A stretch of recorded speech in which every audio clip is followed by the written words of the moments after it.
Hello everyone, my name is Raman and welcome to Seeram Malhotra classes. इस session में हम discuss करने वाला है आईएफएससी ग्रेड मेंस के एग्जामिनेशन के बारे में। जो आपका मेंस का एग्जाम होगा उसके अंदर एक सब्जेक्ट है बैंकिंग, उसको कैसे कवर किया जाए, क्या क्या टॉपिक पढ़े जाए। बैंकिंग बहुत एक वाइड टर्म है ना, तो कैसे पढ़ना चाहिए उसको। सर, आप क्या ये मेंस के एग्जाम की बात कर रहे हो?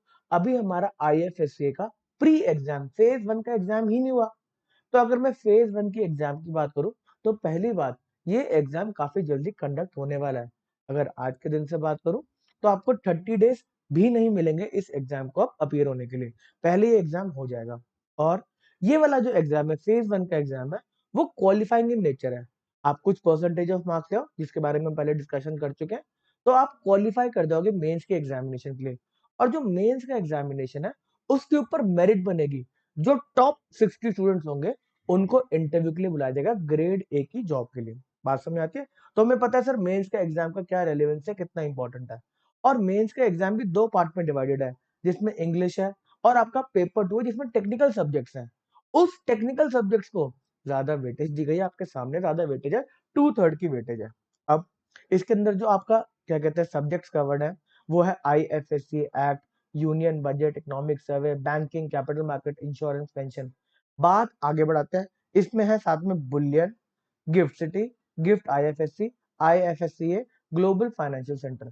बात यहां से स्टार्ट हुई आईएफएससी एक्ट से। और ठीक है, यूनियन बजट और इकोनॉमिक सर्वे हमारे क्या कहते हैं जनरल अवेयरनेस, फाइनेंशियल अवेयरनेस का पार्ट बन गया। इसके बाद banking, capital market, insurance, pension fund. ये मतलब पहाड़ है अगर आप पढ़ने के लिए बैठो। पूरी बैंकिंग क्या आप पढ़ सकते हो? पूरी बैंकिंग अगर आरबीआई की वेबसाइट को पूरा का पूरा छान सकते हो कि क्या क्या बैंकिंग के अंदर क्या क्या प्रोडक्ट्स हैं, कौन कौन से रेगुलेशन है, किस मतलब कितने कितने एक्ट्स इनमें इन्वॉल्व है। तो यहाँ पर बड़ी ज्यादा बात मतलब बढ़ा दी गई। बट अगर आप इस सिलेबस को एक बार मतलब कॉल लेते हैं कि क्या क्या पढ़ना चाहिए, तो यहाँ पर आईएफएससी के एक्ट से बात को स्टार्ट किया गया। ये बीच में चार बातों को छोड़ दो तो आ गया है बुलियन, जो स्पेसिफिकली आईएफएससी के अंदर बहुत चर्चा में है। इसके ऊपर हमारा बुलियन एक्सचेंज भी बना और काफी बुलियन की मार्केट बनाने की बात चल रही है गिफ्ट सिटी के अंदर। फिर गिफ्ट सिटी आया हमारा, जो कहते हैं गुजरात के अंदर एक सेंटर बनाया गया, जहां पर बोल रहे हैं हमारा first international financial service centre दिया गया। यहाँ पर आके फॉरनर्स को बोला अपना ऑफिस को सेटअप करो और यहाँ से बिजनेस करो। फिर आगे उसको एसईजेड के अंदर बनाया गया, गिफ्ट सिटी का इंफ्रा बड़ा डेवलप किया गया। साथ में एक आपका और टॉपिक आया ग्लोबल फाइनेंशियल सेंटर। तो यहां से हमें बात लग रही है कि ये जो सिलेबस बना है वो IFSC international financial service centre के अंदर जो एक्ट है और उसके जो रेगुलेशंस है उसके ऊपर ध्यान देते हुए बना है। तो अगर आप आईएफएससी रेगुलेशंस को चेक करोगे तो आपको बैंकिंग के रिस्पेक्ट में स्पेसिफिक रेगुलेशंस मिलेंगी कि बैंकिंग के ऊपर क्या रेगुलेशन आए हैं और साथ ही साथ इसके ऊपर और क्या डायरेक्शंस आए हैं कि कैसे वर्क करेंगे बैंकिंग यूनिट एक इंटरनेशनल फाइनेंशियल सर्विस सेंटर में। ऐसे ही कैपिटल मार्केट के ऊपर रेगुलेशंस आए हैं, जो भी इंटरमीडिएट हैं कैसे काम किया जाएगा, मार्केट पार्टिसिपेंट्स कैसे काम करेंगे। सेम विद इंश्योरेंस, कि इंश्योरेंस कैसे सेक्टर वर्क करेगा। तो यहाँ पर कॉल लेना चाहिए कि हम बैंकिंग इंडिया के पर्सपेक्टिव की मार्केट से पढ़े या फिर एक इंटरनेशनल फाइनेंशियल सर्विस सेंटर के रिस्पेक्ट में पढ़े। हमें पता है ना, एक इंटरनेशनल फाइनेंशियल सर्विस सेंटर का अलग हमारी क्या कहते हैं रेगुलेटरी बॉडी है, जो international financial service centre authority है, जिसका हम एग्जाम देने के लिए जा रहे हैं। अगर आप लॉजिक से भी देखो तो जो उनको प्रोफेशनल्स चाहिए international financial service centre authority को, तो उनको क्या नॉलेज होनी चाहिए, जो आईएफएससी के एक्ट्स हैं उनके जो रेगुलेशन है उसके बारे में, कंडक्ट के बारे में नॉलेज होनी चाहिए ना। तो अभी के लिए जो आपका प्राइम फोकस होना चाहिए, सबसे पहला फोकस होना चाहिए, ठीक है हम banking, capital market, insurance, pension fund को इंडिया के पर्सपेक्टिव में भी थोड़ा थोड़ा पढ़ेंगे। बट हम आईएफएससी के अंदर जो इंटरनेशनल फाइनेंशियल सर्विस सेंटर में रेगुलेशंस दे रखी है बैंकिंग के ऊपर, कैपिटल मार्केट के ऊपर, इंश्योरेंस के ऊपर, उसको छोड़ नहीं सकते। और क्या, और भी अगर अगर रेगुलेशंस है इनके रिस्पेक्ट में नहीं, अगर मैं एयरक्राफ्ट लीजिंग की बात करूं तो उसके ऊपर है, तो वो सारी की सारी रेगुलेशंस आपको पढ़नी चाहिए। यहाँ पे एक्सेट्रा लिख दिया गया। तो आईएफएससी की साइट पे जो भी डॉक्यूमेंट्स अवेलेबल है वो इंपॉर्टेंट होता है। साथ ही साथ एनुअल रिपोर्ट इसकी इंपॉर्टेंट हो जाती है, आपको एनुअल रिपोर्ट जरूर पढ़नी है। बात समझ आती है? तो अभी के लिए जो बैंकिंग हम पढ़ाने वाले हैं वो पहले तो आईएफएससी एक्ट से रिलेटेड होगी, आईएफएससी के अंदर जो रेगुलेशन है उसके रिलेटेड होगी। तो अभी मैं आपको बताऊंगा क्या क्या पढ़ना है। ठीक है जी, बात को स्टार्ट करते हैं। चलो जी, बात को स्टार्ट करते हैं। अच्छा जी, तो ये वैसे जो बैंकिंग, कैपिटल मार्केट, इंश्योरेंस, इसको भी हमने अपने कोर्स में स्टार्ट किया है। बाकी पेपर 2 के जो टॉपिक है वो सारे के सारे कंप्लीट हो चुके हैं। बैंकिंग से हम बात को स्टार्ट कर चुके हैं, इसके रेगुलेशंस के ऊपर लेक्चर आ गया और अब डायरेक्शंस के ऊपर मूव कर दिया। सर बताओ आप क्या क्या पढ़ाओगे, पहले ये बताओ। अच्छा, अगर आपको बैंकिंग को समझना है तो आपको बात स्टार्ट करनी है आईएफएससी एक्ट से, क्योंकि एक्ट के अंदर कुछ पावर दी गई है और उन पावर्स की बात बार बार रेगुलेशन में बोला गया कि आईएफएससी एक्ट ने मेरे को ये पावर दिया, इसलिए रेगुलेशन बनी है और इस रेगुलेशन के थ्रू कुछ डायरेक्शंस दिए जा रहे हैं। चलो जी, बात को स्टार्ट करेंगे। सबसे पहले आप आईएफएससी एक्ट से, पहले आईएफएससी एक्ट पढ़ेंगे और उसके बाद एक financial system, India financial system की नेसेसरली बात नहीं कर रहा मैं, आपको फाइनेंशियल सिस्टम वर्क कैसे करता है, फाइनेंशियल इंस्टीट्यूशन है, फाइनेंशियल सर्विस है, फाइनेंशियल प्रोडक्ट है, ये कैसे वर्क करता है उसके बारे में बेसिक अंडरस्टैंडिंग होनी जरूरी है। अगर ये आपको पता होगा तो आपको टर्म्स कॉम्प्रिहेंड करना बहुत इजी हो जाएगा कि कैसे ये रेगुलेशंस बनाए गए हैं, इसके अंदर क्या एक्सपेक्टेड है कि कैसे वर्किंग होगी। ठीक है जी। तो अगर आप इंडियन फाइनेंशियल सिस्टम को भी पढ़ लेते हैं तो उससे भी आपको बातें काफी समझ में आ जाएंगी। ये आपके फाइनेंस के, अगर मैं बात करूं फेज 1 के पेपर 2 में फाइनेंस जो है तो उसके अंदर तो आपको वैसे भी ये पढ़ना ही है। ठीक है जी। इसके बाद आती है हमारी आईएफएससी की बैंकिंग रेगुलेशन। तो रेगुलेशन ने बता दिया गया आपको इन इन पॉइंट्स का ध्यान रखना है, इन इन पॉइंट्स का ध्यान रखना है और साथ ही साथ जो भी नॉर्म्स एंड गाइडलाइंस लेकर आएगी हमारी अथॉरिटी उसको फॉलो करना है। अब इन रेगुलेशंस ने बोला कि जो गाइडलाइंस आने वाली है, नॉर्म्स बताएगा आईएफएससी अथॉरिटी, उनको मानना है। तो अब आईएफएससी ने 3 हैंडबुक निकाली बैंकिंग की। एक जो जनरल डायरेक्शंस दे रही है, जिसके अंदर लाइसेंसिंग के ऊपर बात करी गई है, आपको क्या कहते हैं अथॉरिटी से अगर कुछ कम्युनिकेशन करना है उसके ऊपर बात करी गई है। फिर बोला एक बुक निकाली गई कंडक्ट ऑफ बिजनेस के बारे में, जिसके अंदर आपका बिजनेस का कंडक्ट कैसे होगा, जिसके अंदर बताया गया कि आपका क्या कहते हैं अगर कोई आपकी मनी लॉन्ड्रिंग की ट्रांजेक्शन है तो उसके बारे में आपको कैसे ध्यान रखना है, आपका क्या कहते हैं कुछ कैपिटल के रिक्वायरमेंट्स हैं उसके बारे में आपको कैसे ध्यान रखना है। और साथ में फिर आई प्रूडेंशियल डायरेक्शंस। प्रूडेंशियल डायरेक्शंस क्या होता है, मतलब आप जो भी काम कर रहे हो वो मतलब क्या कहते हैं प्रूडेंट डिसीजन लेके कर रहे हो, आप सेफली काम कर रहे हो, एक फाइनेंशियल सिस्टम की सेफ्टी को ध्यान में रखते काम कर रहे हो। कुछ आप अपना मतलब ऐसे ट्रांजेक्शन नहीं कर रहे जिसका आपका इंस्टीट्यूशन जो भी कस्टमर है वो कुछ उनको फाइनेंशियल लॉस हो सके। तो प्रूडेंशियल डायरेक्शन की अगर मैं बात करूं तो सबसे बड़ा जो प्रूडेंशियल डायरेक्शन बैंकिंग के अंदर आया था वो बेसिस नॉर्म के फॉर्म में आया था, जिसके अंदर पहले बोला था क्रेडिट रिस्क का ध्यान रखेंगे।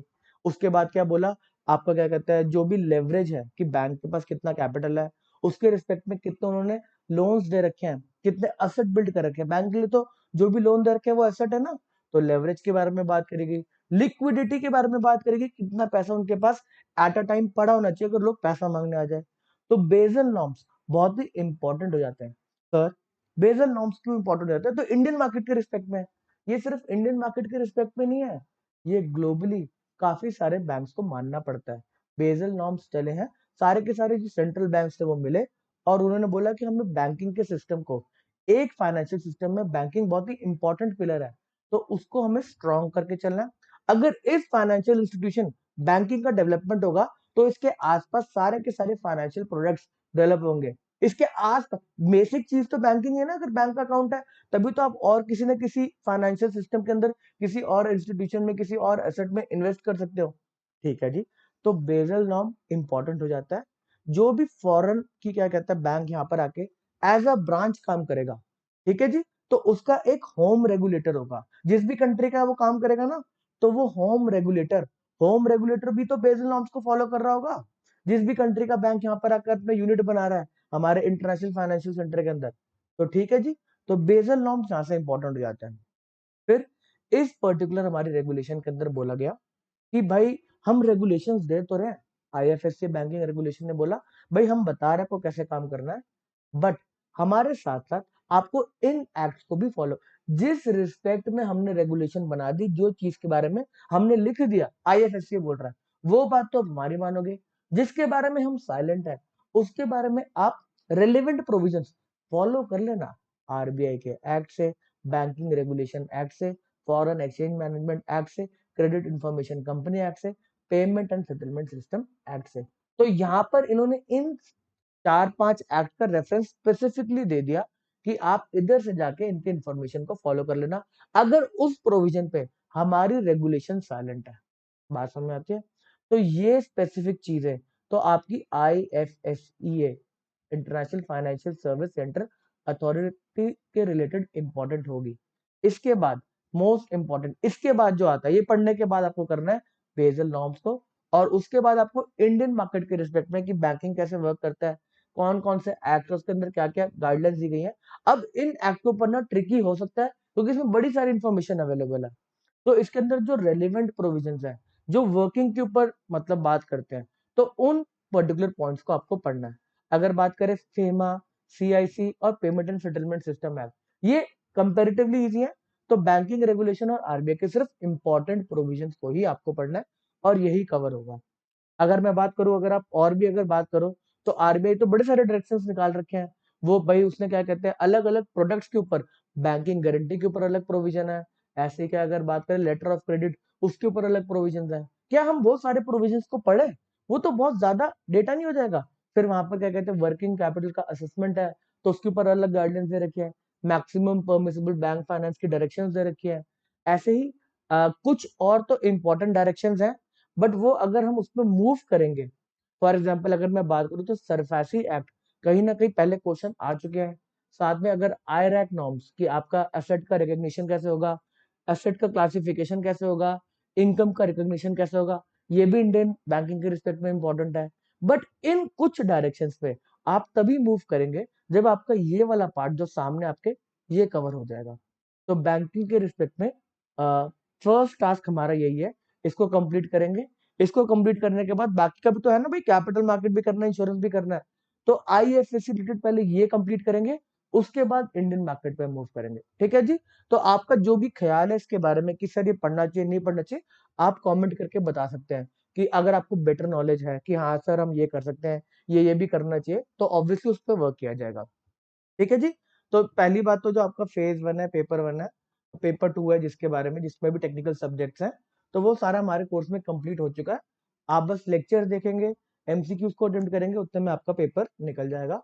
बट अगेन सिलेक्शन के लिए जो इंपॉर्टेंट है वो फेज 2 का पेपर 2 है, जिसके अंदर काफी सारी बातें नहीं है और काफी सारी बातें हमने कवर भी कर लिया है। अगर मैंने बात करी, ग्लोबल फाइनेंशियल सेंटर्स कवर्ड है, गिफ्ट सिटी SEZ के एक्ट के बारे में, इंटरनेशनल फाइनेंशियल सर्विस सेंटर्स क्या होता है उसका एक्ट, आपके टैक्स के बेनिफिट्स दे रखे हैं IFSC के, वो भी कवर्ड है। तो सारी इंपॉर्टेंट बातें, ये वाली चीजें कवर्ड है। अब हमारा टास्क ये रह गया कि बैंकिंग, कैपिटल मार्केट और इंश्योरेंस को कवर करना है, जो भी हमारा IFSC के रेगुलेशंस है। पेंशन फंड की अगर स्पेसिफिक में बात करूं, तो पेंशन फंड के रिस्पेक्ट में हमारे IFSC की कोई रेगुलेशन नहीं है, तो हमें इंडियन मार्केट का वो कवर करना पड़ेगा। तो उसमें आपका PFRDA एक्ट, इंडिया के अंदर कौन कौन से सोशल सिक्योरिटी स्कीम्स हैं। तो अगर बात करें पहले के एग्जाम में, वया वंदना करके हमारी जो सोशल सिक्योरिटी स्कीम है, उसमें बड़े सारे क्वेश्चन आ चुके हैं एग्जाम के अंदर, तो वो इंपॉर्टेंट हो जाती है। ऐसी और भी बड़ी सारी बातें हैं। तो आपको जो भी डाउट आ रहा है कॉमेंट पे डाल सकते हैं। आई ट्राई कि मैं रिप्लाई करूँ हर एक कॉमेंट का। चलो जी। अगर आपको कोर्सेज को रेफर करें तो इस वीडियो के डिस्क्रिप्शन में आपको सारे के सारे लिंक मिल जाएंगे। अभी आप कोड यूज कर सकते हैं FLAT30। अच्छा, काफी सारे स्टूडेंट कह रहे हैं कि आप फेज 2 का, पेपर 2 का स्पेसिफिक कोर्स निकाल दो, तो अभी तक तो उसके बारे में कोई भी मतलब कॉल नहीं ली गई। अभी ये इतना ही चलेगा। जो भी अगर अगर निकलेगा अभी फेज 2 का स्पेसिफिक कोर्स, तो उसका भी जो प्राइस है वो इसके आसपास ही रहेगा, क्योंकि इतनी तो मेहनत करनी पड़ रही है इसके कंटेंट को बनाने में, तो प्राइस में ज्यादा फर्क नहीं आएगा अगर आपका फेज 2 का स्पेसिफिक कोर्स भी निकला तो। चलो जी। तो इस वीडियो को यहीं पे समाप्त करते हैं। Okay, tata, bye bye.